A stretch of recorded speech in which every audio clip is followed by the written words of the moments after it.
Képzeljétek, a norvég honlapokon terjed a hír, hogy visszaütött a pofon. Megjött a régen várt a fasz, kezdődhet egy még újabb szakasz. Sok gyerek és a vásárló tömeg nézi, hogy ez mégis hogy lehet. Áttört a víz a gátakon, áttört a homokzsákokon. Ha nem baj, én is megpróbálom, van célom és van irányom. Van más, van alternatív, ami előtt bekrakol a klíma. Mindig megújítom magam, bennem napenergia van. Nem lépünk is helyre, egy a jelszó, tartós béke.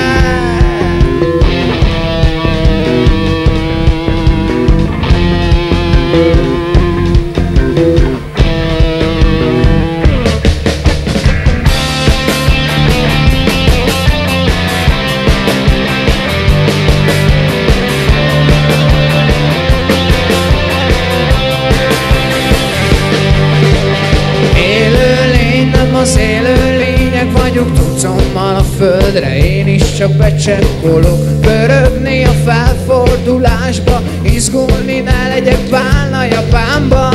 A fuldokló autó még dudál, menne még, de nincsen már tovább. Áttörte a víz a gátakat, de Pécs befogadja a szördeszkásokat.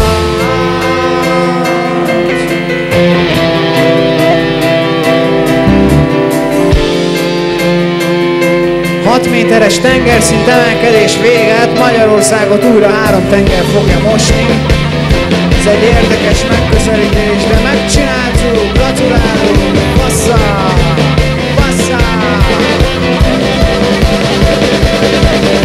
Ha nem baj, én is megpróbálom, van célom és van irányom. Van más, van alternatív, ami előtt bekrakol a klíma. Mindig megújítom magam, bennem napenergia van. Nem lépünk is helyre, egy a jelszó, tartós béke. Tartós béke. Tartós béke. Egy a jelszó.